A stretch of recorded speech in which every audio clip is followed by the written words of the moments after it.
We'll discuss today some interesting questions that come up regarding Krias HaTorah. The Yam Shel Shlomo on the Sefer on Be'ah about 400 years ago raises the issue, can one sell aliyahs, buy and sell aliyahs on Shabbos and Yontif? Because in general we know there's no commercial use. There's a prohibition of mekach or memchar, of selling and buying on Yontif. We try to minimize any business transactions. So there's a custom in many synagogues. Some do it only on Simchas Torah, on other Yom Tovim. Some do it every Shabbos. Is this an appropriate custom to be selling aliyahs? So the Magen Avraham quotes the Machlokas HaPoskim, a discussion on it, but it seems to be the minhag ha'olam is that people do sell aliyahs, and the minhag in Österreich, in Hasidic Österreich, it was even whatever bid you make, you bid $100 for Rishon, for Kohen, and then it goes to $150, then $200. All the people who lose have to pay the bid as well. Clearly, that's not the minhag, and it might discourage people from bidding if it was. Nevertheless, let's discuss a little bit about this minhag. So, the Achronim discuss why isn't it a problem of mekach or memchar? How do we deal with this issue? So some Achronim learn that basically it's true, it is mekach or memchar because you are buying and selling aliyahs. However, with sarach mitzvah, for the purpose of mitzvah purposes, to get to funding the yeshiva, funding the synagogue, one is permitted to do it. As we see, the Gemara Be'ah even tells us that even though one is not permitted to go to the butcher shop and pay for it, but you could go to the butcher shop on Yontif or on Shabbos and get meat and then pay later. Because what about mekach or memchar? We have a general rule on a mitzvah d'Rabbanan, on a rabbinical decree. There's a working assumption for makam mitzvah. In a situation where you can fulfill a mitzvah, will gozu d'Rabbanan. The rabbis never would have instituted that. And we find that the Mishnah in Be'ah about not to make kinyanim, and that's the whole issue. Discussion of bar mitzvah boy or bas mitzvah girl. People give sidurim, people give things as gifts, so they deal with that issue here. One way is they say it's a makkah mitzvah, and therefore the Issa D'Rabbanan of kinyan, of acquiring things, doesn't apply. And we just went to many 3-day Yom Tovim, and we've been doing Erev Tavshilin, which permits us to cook on Yontif for Shabbos. So the Gemara talks about you're only allowed to cook your own food. If you forget to do Erev Tavshilin, you can't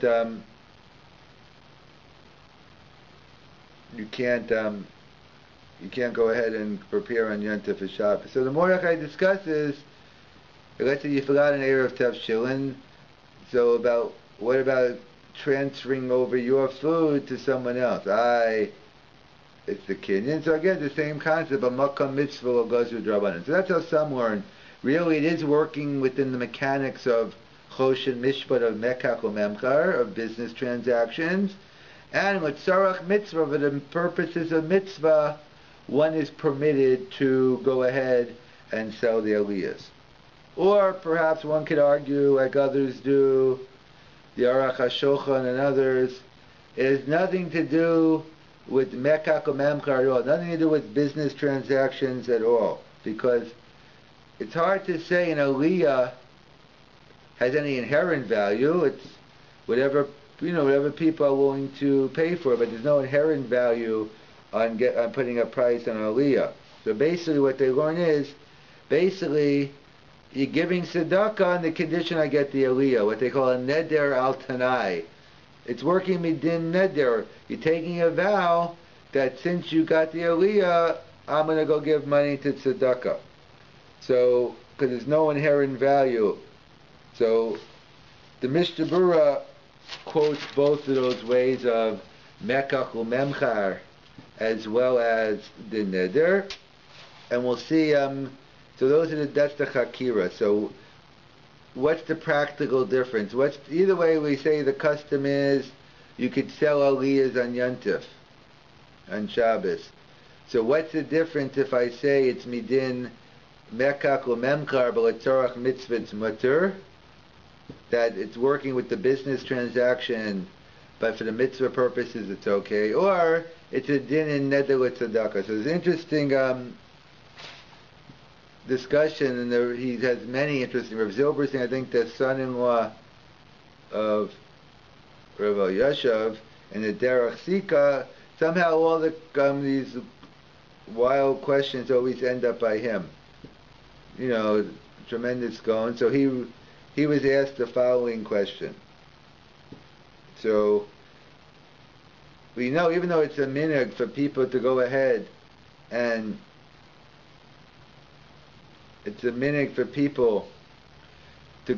announce aliyahs, but usually they do it with a shinoi, with make a distinction. Like in some places, instead of saying $1, they'll say 100 pennies, and etc.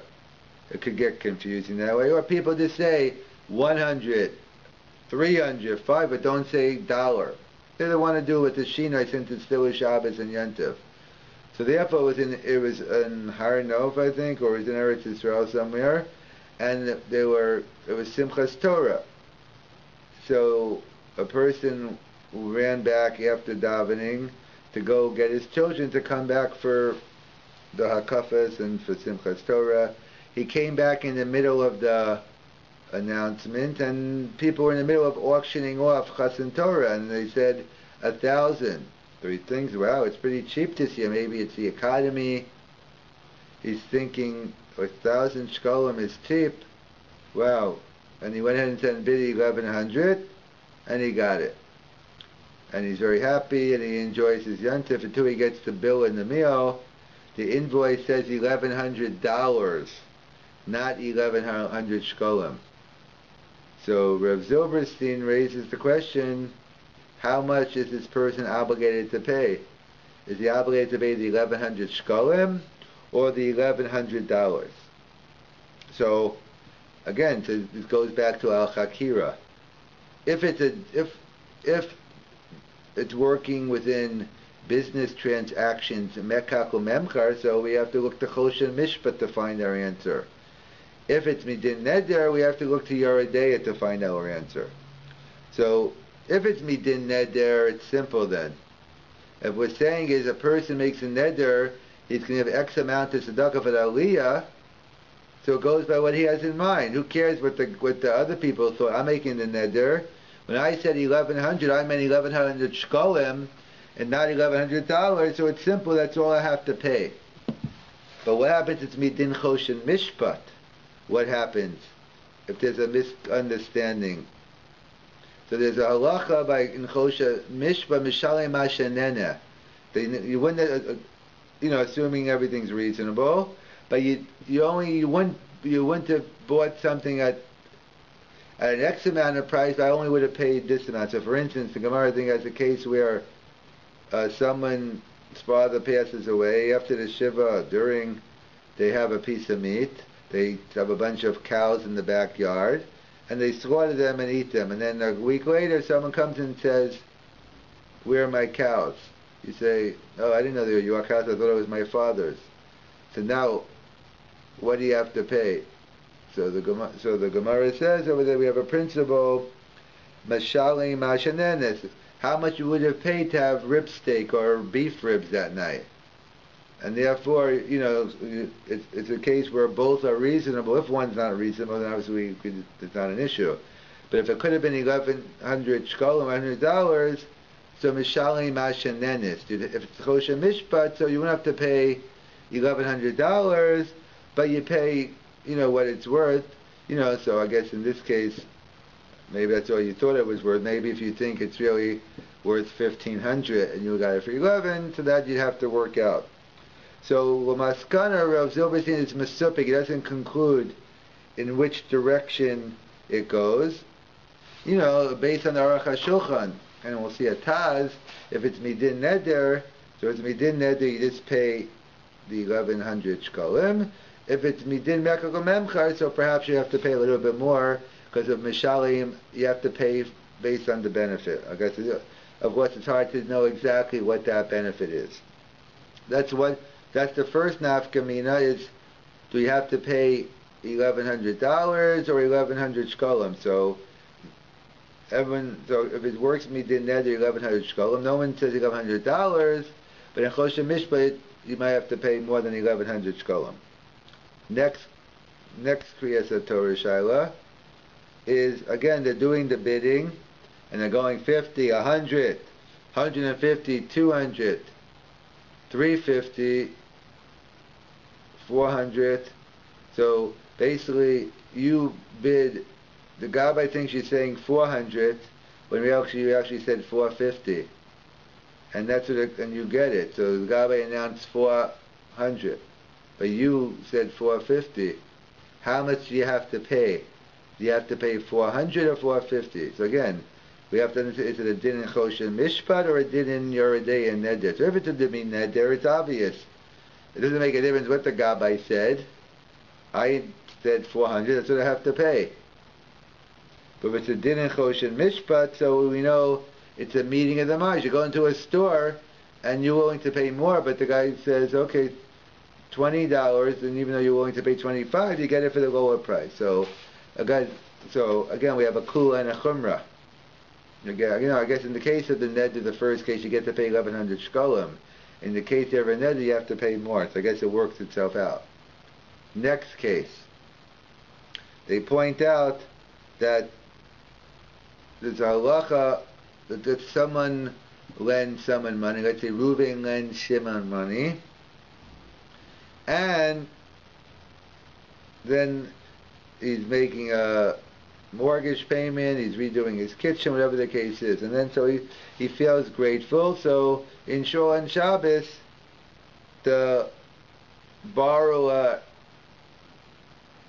buys an aliyah from the lender. So when the malveh and the lender gets up there, he says, wow, I'm so happy someone bought me an aliyah. Who was it? He said, it was the person who you lent money to. Oh, I said, I can't take it because it's halacha of ribbis. So what should you do in that situation?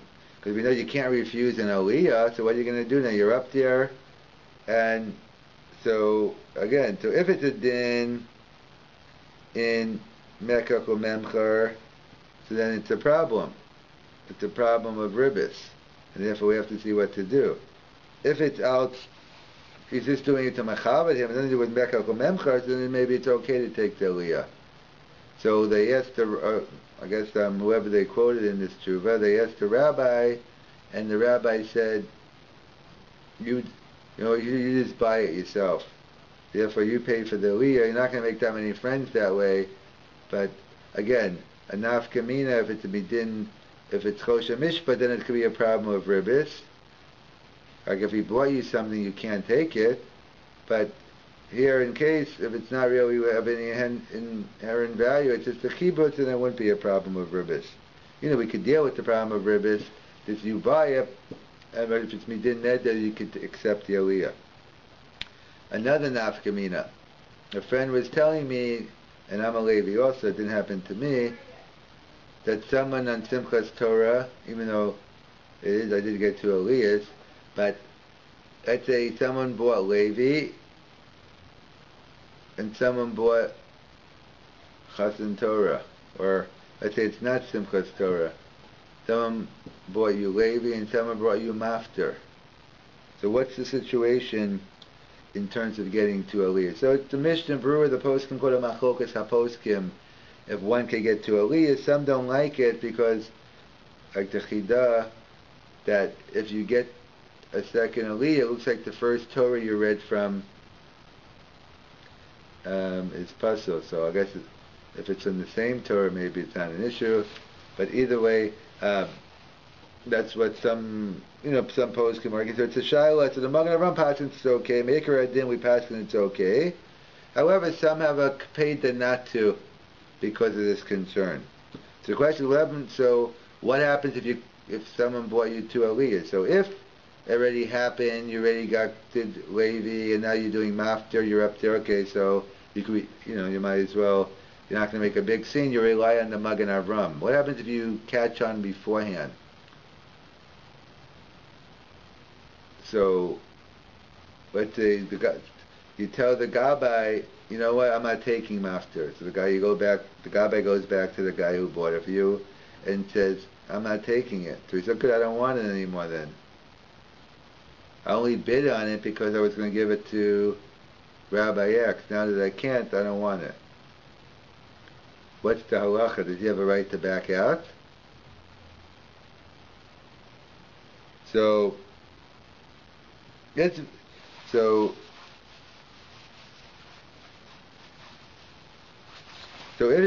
it's midin mekach umemchar, so obviously you can't give it back. You walk into a store, you buy a coat, and you have in mind you're buying the coat for someone else, and then he doesn't want it.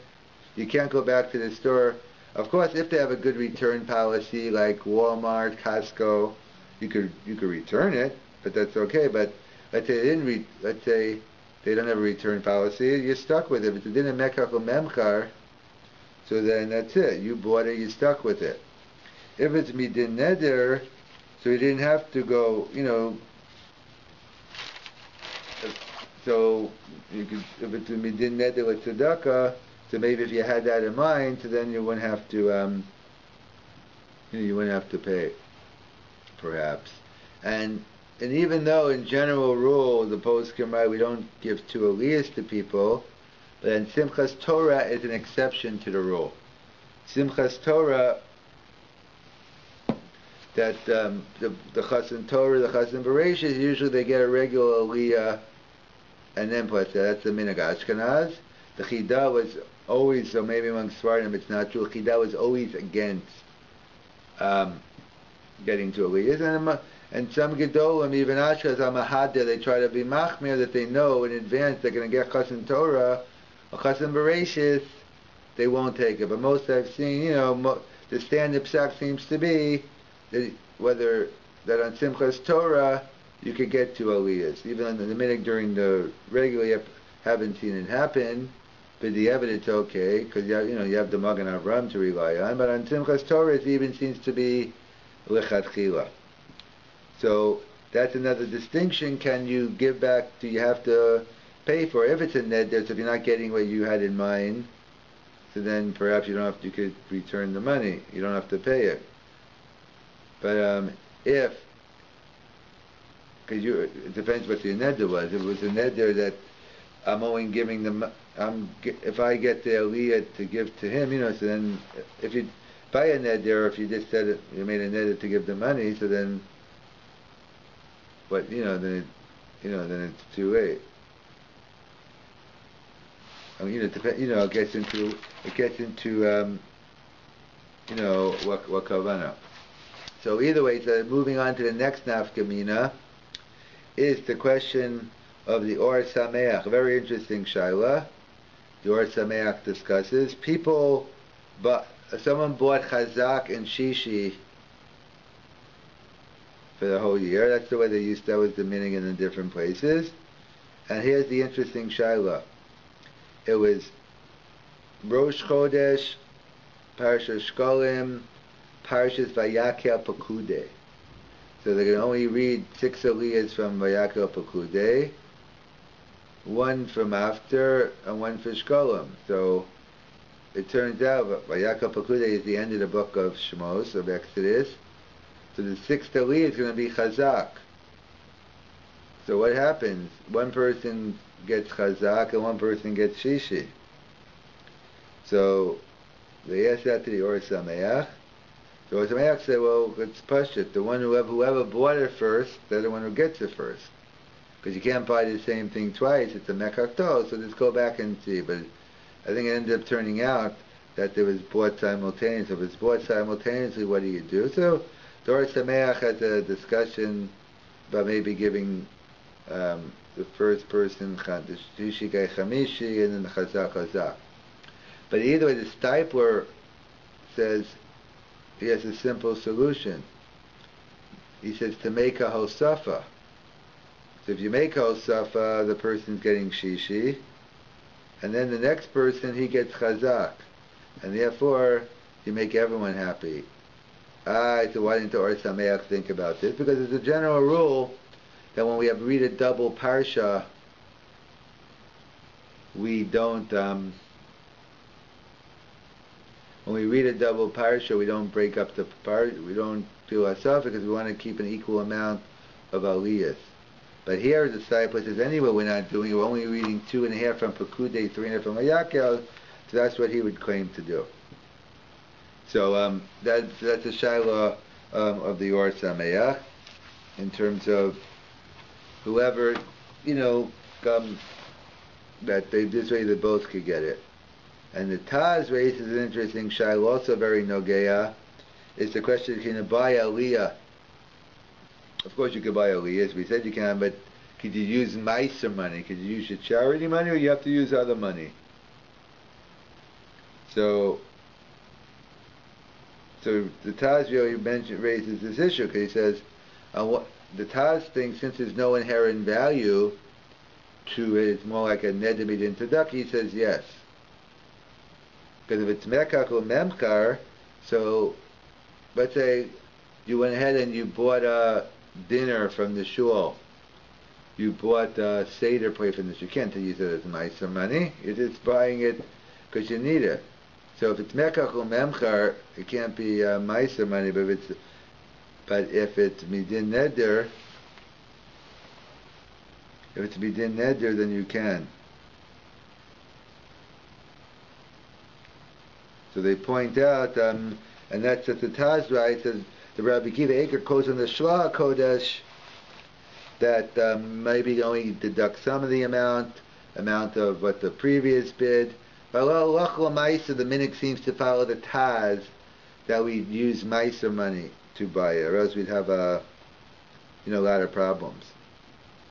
And just to conclude, we see from the Chai Adam Lo Yasa Mitzvah B'Chinam, that one should strive to pay to do mitzvahs. The more you put into something, the more you get out of it. And that's why there's a famous Kutzker. The Kutzker writes, we're reading at the end of this week's Parashas Noach, the end by Or Kasdim. Why did later on Avram came back to look for a shidduch in his homeland, Or Kasdim? Why not in Canaan?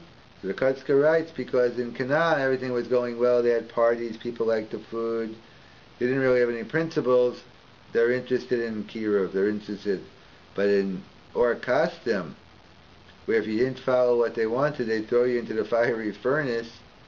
There was this town of principles, and therefore when Avram was trying to look for a shidduch for his son, he wanted to take a place which had principles, and therefore, as the Kutzker writes, easy come, easy go, we want someone to work on. That's what we see as well by Avram spending all that money by Maras HaMachpelah to buy the cave, and David by the Makam HaMikdash. We see that obviously within your means, but spending money on mitzvahs just is a din in Krias HaTorah in Kavod HaMitzvahs.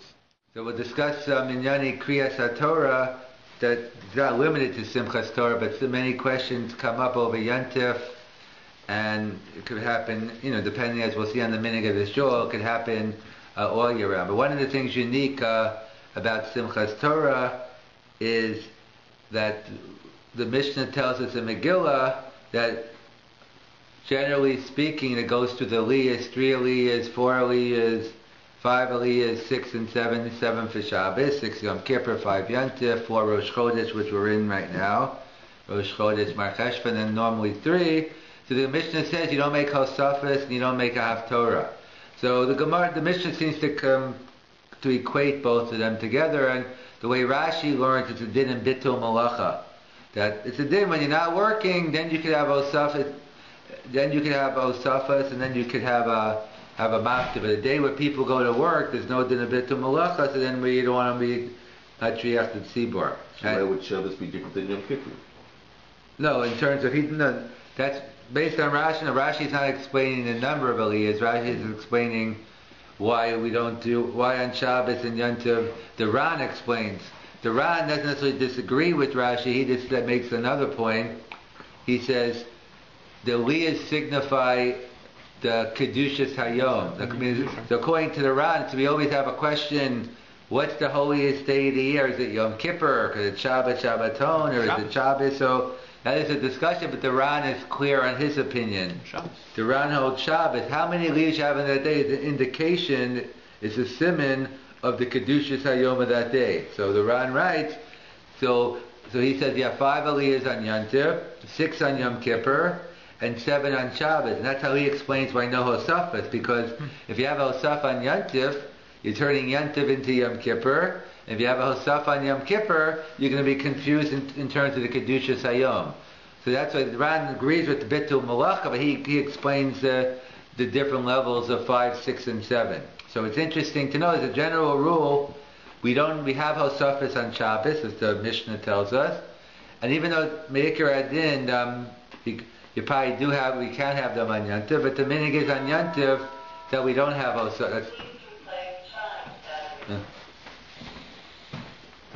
The minig on Yom Tov is to not have Hosafas. We'll see Meikar Adin, as we'll see, you do have Hosafas. So they point out that there's 2 exceptions. There's an exception to the rule on both sides. When do we have a case where it's Shabbos and we don't have additions, we don't have Hosafas? And when is it on Yom Tov that we do? So Shabbos Yom Kippur. Or it doesn't have to come on today. Any Yom Tov Shachol v'Shabbos. That's where the Salvation points out. The exceptions to the rule, when Yom Tov falls on Shabbos, we don't have Hosafas, we only have Aliyahs. And Simchas Torah is the only Yom Tov where we do a lot of additions. We call up everyone for Aliyahs. He says, why is that? Because he says, because usually on Shabbos you usually do Parashat Shavua. So when you're reading Parashat Shavua on Shabbos, so we do Hosafas. But on Yom Tov Shachol b'Shabbos, we're reading the Yom Tov Dika Kriya. We're not reading the Shabbos Dika Kriya. So the laws so on Yom Tov Shachol b'Shabbos, we're reading a Yom Tov waning. So we go with the Yom Tov minig of not having Hosafas. But Simchas Torah is the only Yom Tov where it doesn't have its own reading, meaning it has its own reading, but we're finishing off the Torah. At least now we always are. We can get into what they did when they had the 3-year cycle, but now we're always finishing off the Torah. So therefore, we're reading from Parashat Shavua. So therefore, it has the din of Shabbos, and therefore, Salvation explains that's why we have so many extra aliyahs on Simchas Torah. So that's one major difference. Is even though we usually don't have extra aliyahs on Yom Tov, even we have the minig on Shabbos, but on Simchas Torah, since we're reading a Shabbos Dika Kriya, i.e. Parashat Shavua, that's why he says it's the Kriya, it's whatever we're reading, it's the Krias HaTorah. If we're reading the Torah's Parashat Shavua, then it goes with the Hosafas. If we're reading the Torah's Yom Tov, so then we don't have Hosafas. The Vilna Gaon was makpid that, I don't know about Simchas Torah, but on every Shabbos he was makpid not to have Hosafas. And that's the minig HaYeshivas, the many yeshivas, they just go with 7 aliyahs on Shabbos, and that's it, they don't add on. But why is it? The Mishnah says explicitly you can do Hosafas on Shabbos, so why does he say no? So that's because, as we all know, we did have Gemara in the original institution. How did it work? The Kohen got called up the first bracha, and then the last person got the bracha achrona. And people got, you had 7 people called up, but only 1 bracha was made. The Kohen made the first bracha, and whoever got Shvi made the last bracha. So that's why the Vilna Gaon says you can have Hosafas. But here that each person now is making their own bracha, not that he's saying it's a bracha of Batola, he was mahadir that since today every person who gets called up to the Torah makes a bracha, he thought it's a yoter hiddur, it's better not to go with the Hosafas even on Shabbos, because now we're dealing with extra brachas. But that's the minhag hagra, and that's the minhag in yeshiva. So we see on Simchas Torah is the exception to the rule, even though on Yantiv we don't usually have osafas, but Simchas Torah we have many. So that's one issue. But getting to a major topic of the evening is the question that comes up a lot on Simchas Torah. Some shuls every Shabbos, some shuls Yantiv, is the issue of auctioning off aliyahs, and for that matter, ataharesa, on Simchas Torah, not just aliyahs, but auctioning off those different psukim. So we know as a general rule, we don't like to have business transactions on Shabbos and Yantiv. There's a rabbinical prohibition of mekach u'memchar, that whatever the concern is, you come to Rai, you come to the taking away from the Yantiv. We don't have any business transactions on Yantiv and Shabbos. So the question, the first one I've seen discussed, it was the Yam Shel Shlomo in Bay about 400 years ago. He raises the question of what about these, obviously the minhag was going on, or they asked him, or he's just commenting on it, the appropriateness of having, should you be selling aliyahs? Should you be buying aliyahs? Should you be selling atares? So that's the Yam Shel Shlomo raises this issue, because some want to say it's mekach u'memkar. The Magen Avraham also discusses, it's a debate there, it seems to bring down different sheets as whether you should do it at all. The minhag seems to be, at least in the places where they do it, the minhag seems to be that people do aliyah. So according to those sheets that say not to do it, end of the discussion, you don't do it. But according to the prevalent minhag, that I think it's pretty prevalent, and I've been in many places where they do it, where they do sell and buy aliyahs. So how do we deal with the issue of having these transactions on Shabbos? So to understand this, we have to get into what is the heter? Why are we lenient to selling aliyahs and buying aliyahs on Shabbos or Yantiv? So we have to clear a hakira as usual. What is the issue of actually selling and buying aliyahs? So Pashas, one would say, like the Yam Shel Shlomo mentioned, it's an issue of mekach u'memchar. It's an issue of transactions, and therefore it's a rabbinical prohibition. However, the Achronim point out, but we know it's true, it might be in the area of mekach u'memchar, but we know we have a general rule, but makkah mitzvah will gazu drabanan.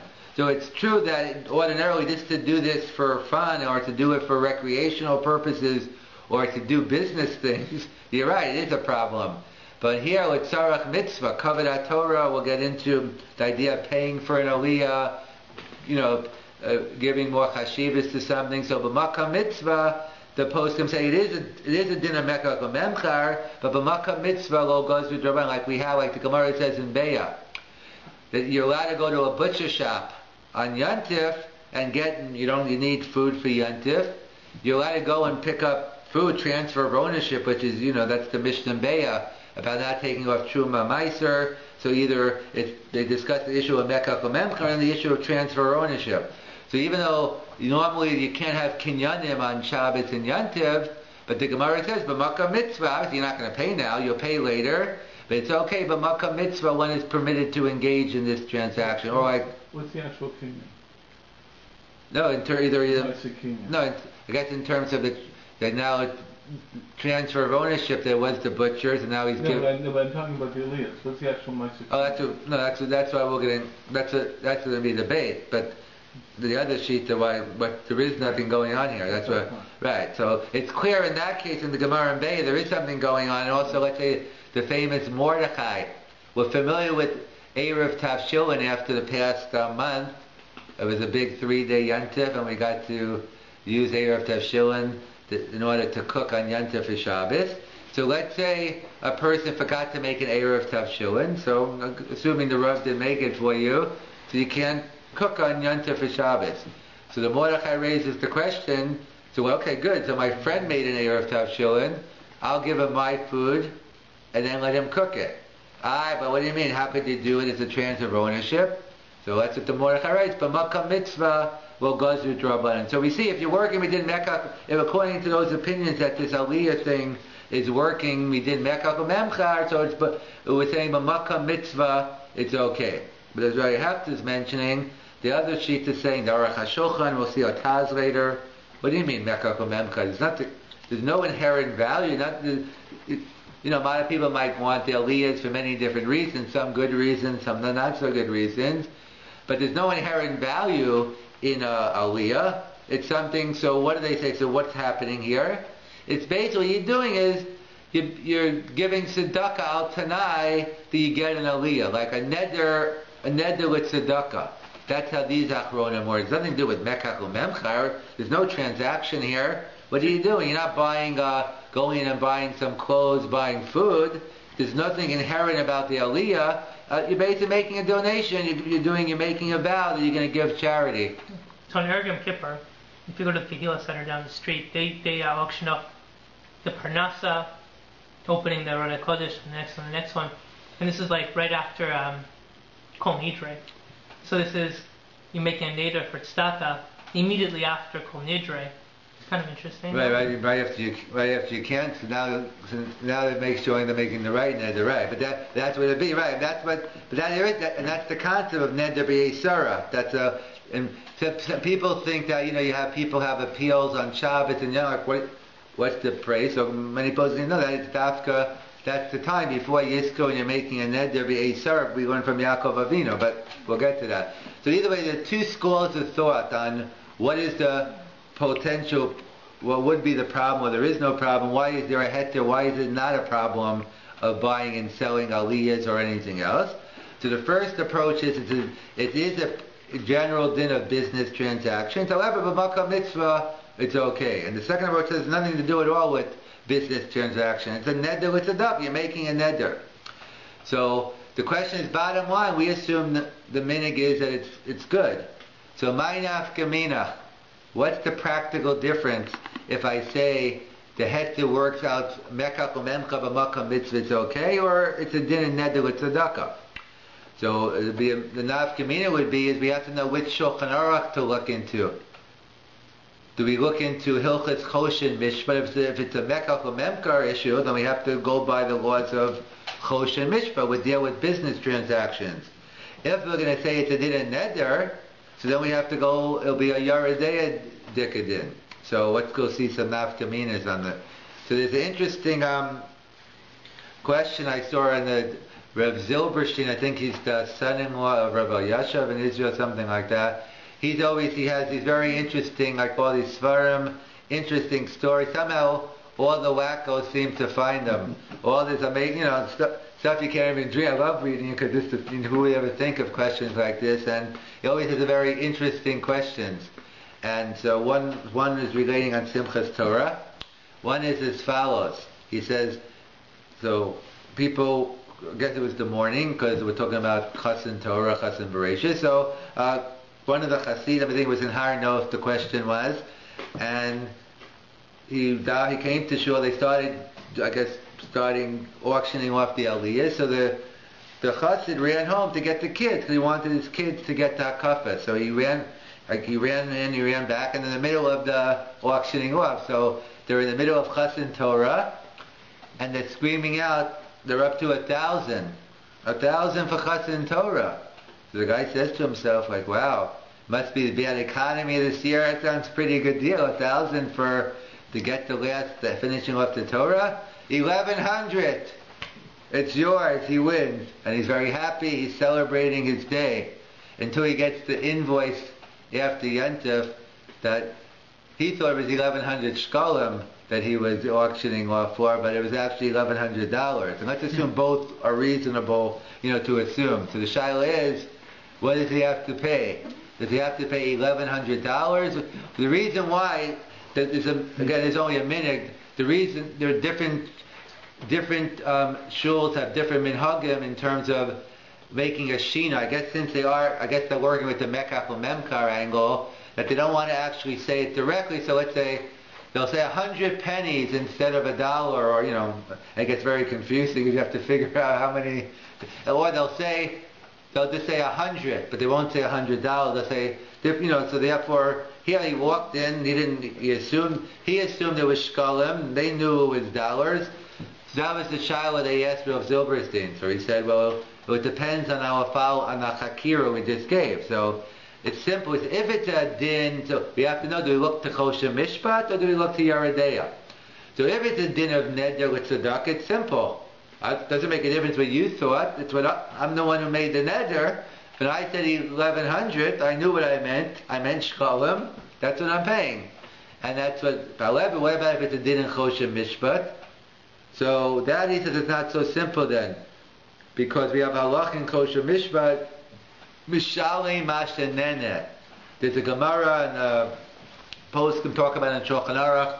Let's say a father died and the kids are in their home sitting Shiva, and I guess they're out in a farm or even anywhere else, and they have a bunch of cows and sheep in the backyard. And okay, so during Shiva, after Shiva, let's get a good meal in. They go shuck the cow, sheep, whatever, and they really enjoy it. Maybe a couple of them, whatever it was, and a week or two later, someone comes by the house and says, do you know where the cows and the sheep were that I left in the? Oh, you mean they were yours? Because they thought it was the father's, because it was in. So the question is, how much do they have to pay for taking the sheep and the cows? So there's a halach in Shulchan Aruch. Yes, they don't have to pay whatever the full value, what that guy wanted per se. It's mishali mashen. Again, everything has to be within reason and common sense. But mishali mashenena, you have to pay what it was worth. You can get into discussions what it was worth, what it's not, but you have to pay. You have to pay a little bit more. So he wants to say regarding the aliyah shiloh, so he wouldn't necessarily say have to pay $1,100, but maybe somewhere in between 1,100 shkalim and 11, since he benefited from the aliyah. Unless of course you could argue that's what he thought it was worth because he bid, but see, the way the story was set up is he thought he was getting a good deal on it. Really, he thought it was worth more, and he was giving, but it was dependent on an issue. If it's a din in neder, so it's totally irrelevant. It's whatever I committed to tzedakah I give. But if it's a din in mekach u'memkar, so therefore you have to go. There's just different rules, and therefore maybe you have to pay a little bit more. So he doesn't necessarily, he's mesupik about how we paskin. Do we go with the din neder, or do we go with, and he leaves it tzarachi, and Aruch HaShulchan seems to go with the neder approach. It has nothing to do with mekach or memchar, and we'll see the Taz as well, and therefore if we go with the Aruch HaShulchan and the Taz, he'd only have to pay the 1,100 shkolim. So that was the first question. That's interesting, but the fact is the neder got him something. The fact is that the neder was in other words, he was the highest neder, so it got him the aliyah. It's not just simply from the neder. You know what I mean? No, you're saying that's what he thought it was worth. You mean, or what are you asking? No, I'm saying that he made a neder, but he benefited from the neder being so high. You mean? Do you benefit from or being high or low? Yeah, because they were bidding who's going to give the highest neder in order to get. Right. So he gave the highest neder. But it really wasn't the highest neder. All right. You mean saying right? So they tied. No, they tied. Right. That was the issue. They tied. They should get at least $1,000. That was no, because I don't know what 1,100 shkolim come out to as a 4 for $1. I mean, probably a lot less than $1,000. So the shul tied. We want at least $1,000, because that's what the other person before you bid. So therefore, they have to work out an amount between the $1,000 and whatever 1,100. So that's what I mean. You have to pay mash, and then again, that's very vague. You have to know. I'm just thinking, even according to the neder thing, even if it's on mekach or memkar, because they relied upon his word, they gave him something. Right. It's a different type of neder. It's not just a neder that affects yourself. It's a neder that's going to affect others. Yeah, but he could have been much of than better. He would have found a pistol and pet to say, if you would have known that it was $1,000, he would have never have done it. That's obvious. That was a neder. Yeah, but in this case, you have a direct comparable. If you have a direct comparable that someone else is willing to pay something that for that gives it a value. But he wasn't aware of that at the time, because He That's wasn't his part problem. of the earlier negotiation. That's the question. If you say the nether was one-sided, He has who an says the nether obligation is to at least two-sided? 1,000. Well, obviously it's two-sided. So 1,000 would be the cap on it. I mean, 1,000 or 1,100, you wouldn't have to pay more, right?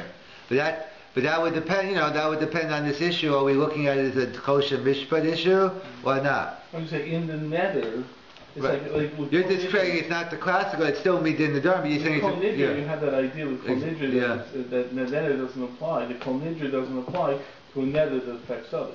Right. No, I'm saying. This is a different- Right, that's right. You're saying it's a chiddush that it's not the normal. It's a chiddush to apply the din of neder, meaning it is a din of neder, but it might not be the same halacha, right? Right. Right. So that's one potential nafkamina.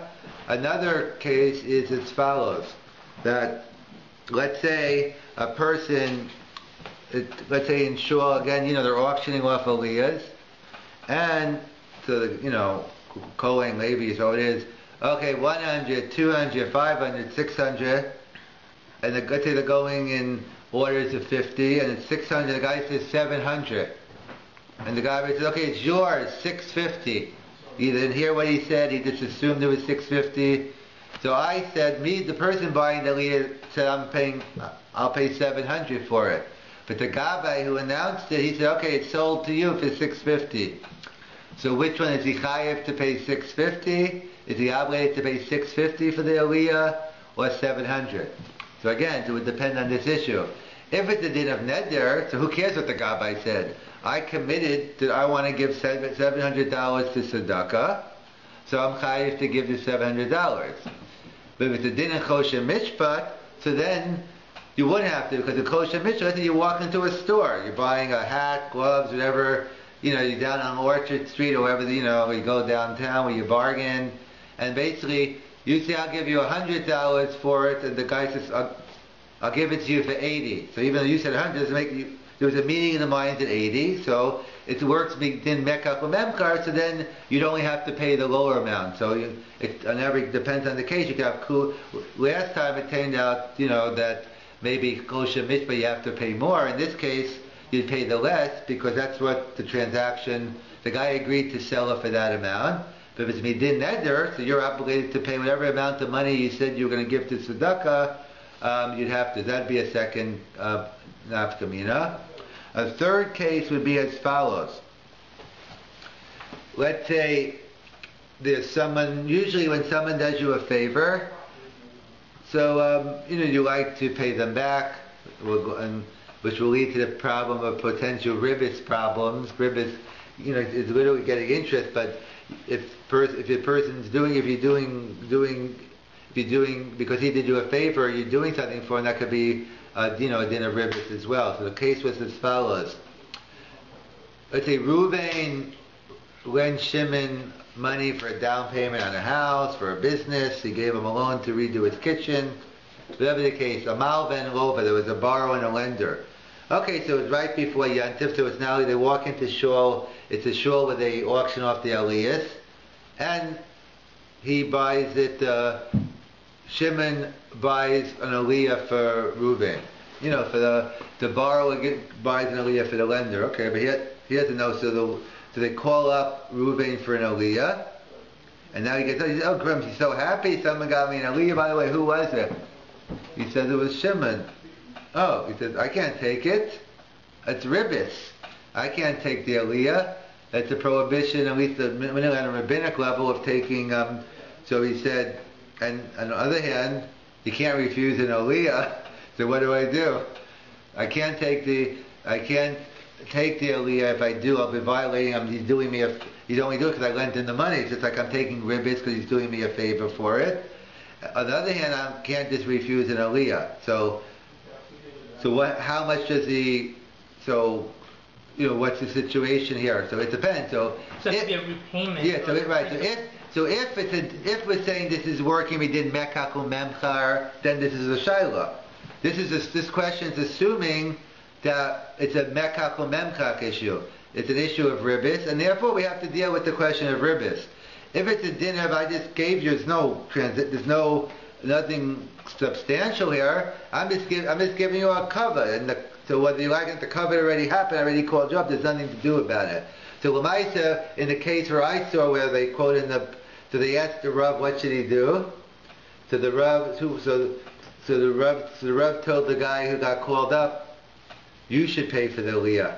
He told the Malveh, he said, I'm already paying for it, I'm the shver, I'm the father-in-law. But either way, he said, so I guess because he wasn't sure, he's mesupik which way to go, so he told the person that he should, avoid the shaila. I mean, you don't make, I'm sure you don't make the lender very happy, but I'm saying is, that's what he said. But it would depend on this issue. If it's a din in Mekka Komemka, then it's a potential ribbis issue. But if it's a din in just giving someone kavod, then there's no problem with ribbis, and because there's nothing to do anymore. You already got. He honored you. They called you up. So therefore, you might as well go along and finish the aliyah. So is it because it's already taken place? Because it's still going to be ribbis. Right, but there's nothing more to do anymore. Isn't it? Right. In other words, so what's the aspect? Is it getting the aliyah or is it getting right? According to right, because it's going to be ribbis because even saying hello, exactly, is going to be ribbis. Right, exactly, yeah. So that's where it'd be a lot lesser form, but right. In terms of it's a Mekka Mem, so if this is working midin Mekka Mem, it'd be a much bigger shaila, but still. But here in this case, you shouldn't have called him up, but they say once he was already up there, so the cover was already done.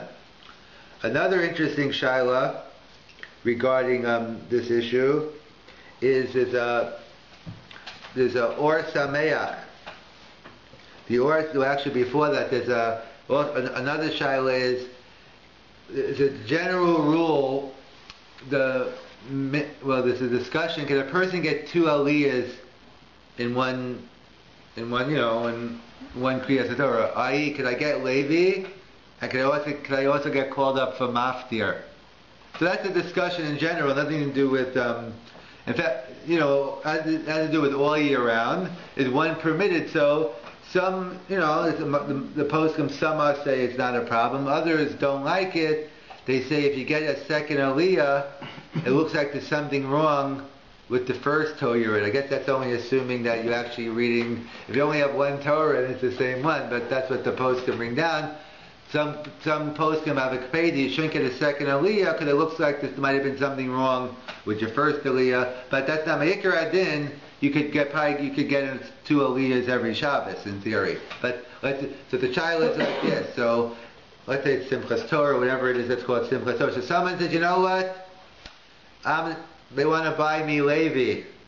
So great, I go, thank you, I'll take Levi. And then they also want to buy me Chasen Torah.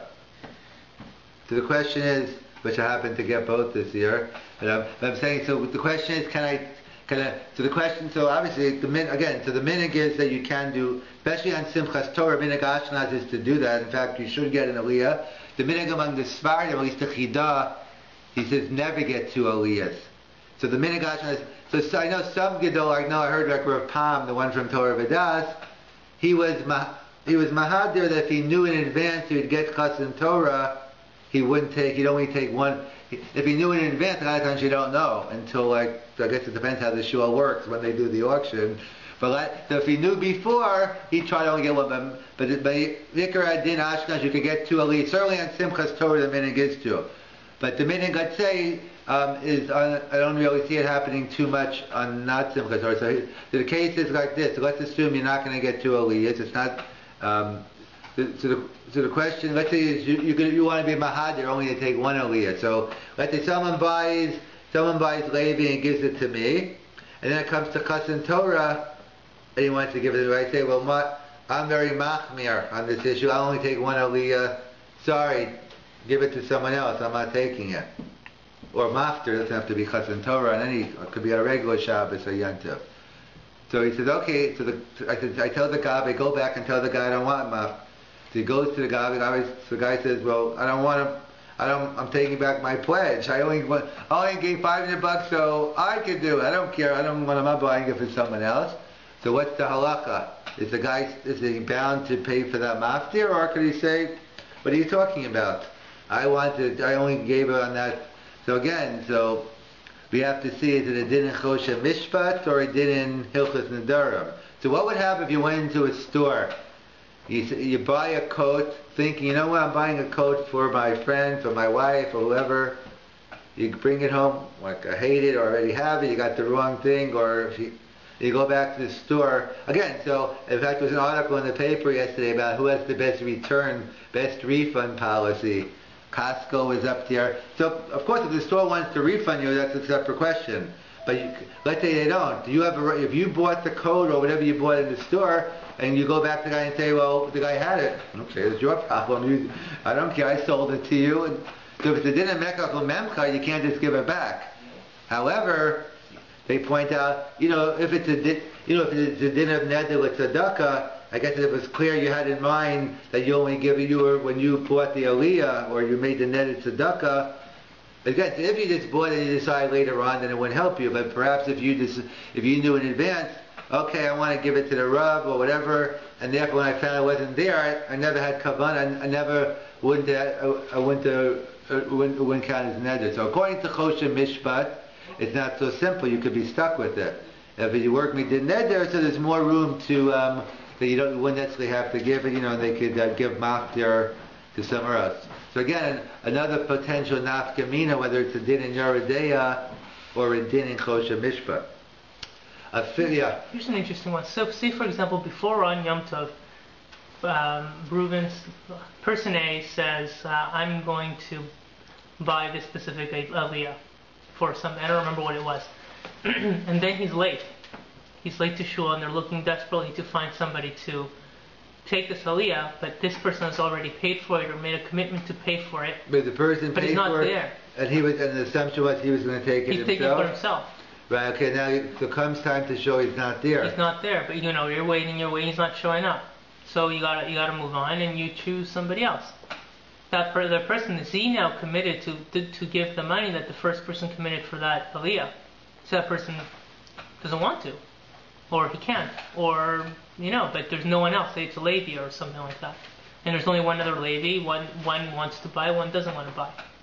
No, right. It depends. Right. So if it's a Choshen Mishpat issue, so then it's like anything. You make an agreement. You give someone, you give someone money, and they are waiting for you. Let's say you're going to buy apples, watermelon, they don't show up. Now, so then in theory, that person should lose out. If it's a dinner, but he doesn't have to pay, or he does still have to pay. Well, then they can work. If they're going to get someone else, it depends what happened. If someone else, practically, it's like you're reserving a hotel room and then you don't show up. Yes, I'm just saying. So if and they give somebody else stuff to pay. Right. So in theory, they could, if it's within Choshen Mishpat, they could still say you're obligated.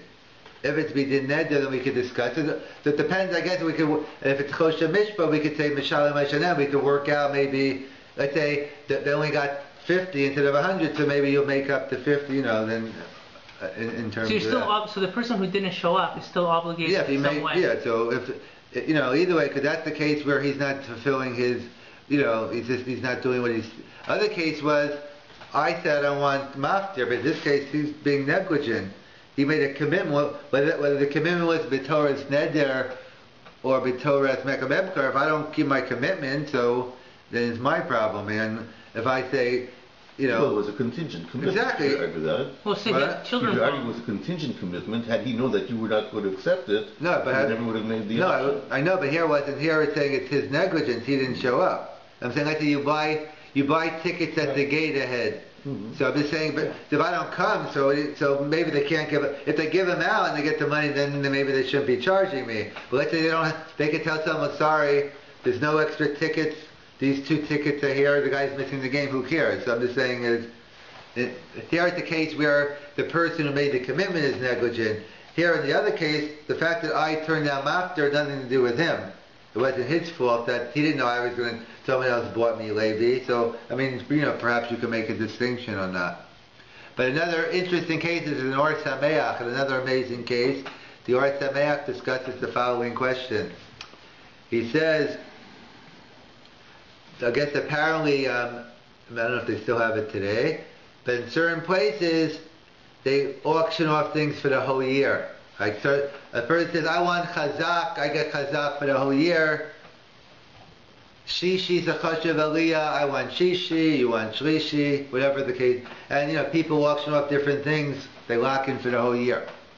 So the question is, so in this shul, one person locked in Shishi, another person locked in Chazak. Okay. Comes the following Shaila. It was Rosh Chodesh, it was Parsha Shkolim, and it was Parsha Vayakel Pekudei. So we're reading Vayakel Pekudei that week. It happens to be Rosh Chodesh, and it's Parsha Shkolim. So we need 3 Sifrei Torah. So basically the split up would be 6 Aliyahs to Vayakel Pekudei. You do, the Rosh Chodesh would be the 7th, and then the Mafta would be Shkolim. So the problem is they get up there, but Shishi is Chazak now.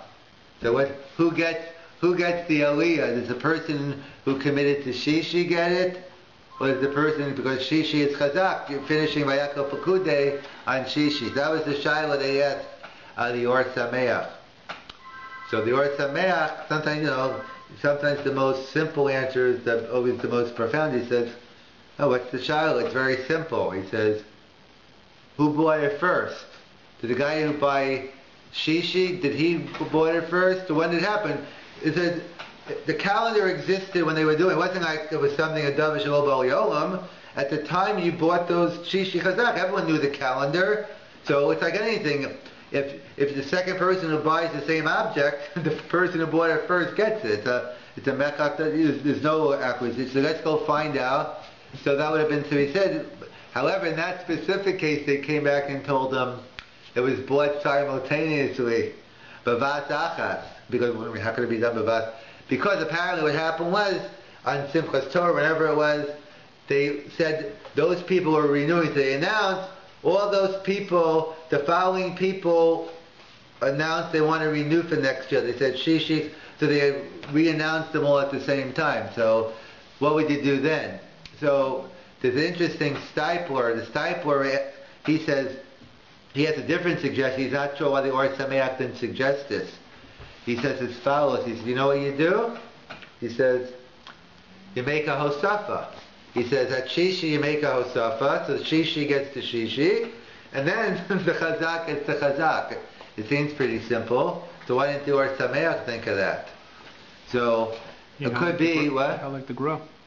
Yeah. No, I saw. Yeah, but right, but even more than that, no, but even more, forget about the Gra, there's another issue, because if post can bring down the following Shiloh, when you have a double Parsha, Vayakel Pekudei, so some post you shouldn't have any Hosafas, because why? It should be 3.5 and 3.5, you're not to insult the other Parsha, to think this and Parsha, again, so among the Minhagim, some just don't do any, I think, there's some poskim who are makbid on anytime you read a double parsha, don't do any hosaf. If some want to say, do 3, don't break up Vayakel, but maybe Pekudei you can, the different shittas. So clearly the Or Sameach was of the opinion that the disciple says, ain't peda to do hosafa. Obviously the Or Sameach was following those shittas, that he felt that on a double portion, you shouldn't. But those Stipler says it wouldn't apply here. He had a nice right. He says, anyway, it's not even, because what are we doing? We're reading 3.5 aliyahs from Vayakel, only doing 2.5 from Pekudei anyway, so therefore don't tell me, in fact you want to Hosafat to make it even. So therefore he thought you could, he said, make everyone happy, Elu v'Elu, he said, give the first guy Shishi, and then make Hosafa, and give Chazak. That was the Stipler's Eitzah. And lastly, there's another Shaila, is the Taz brings down, he seems to be raising our Hakir, we've been discussing the whole night, it is a very important Shaila in terms of how successful the shuls could be in their auctioning off. Can you use Meiser money to buy aliyahs? Are you allowed to take your Meiser money and buy an aliyah? Or no, how could you use Meiser money? You're buying something here. So in other words, so the Taz writes, he doesn't spell it out, but the Taz's language is, it's not, he's saying like the Aruch HaShulchan, like what do you mean?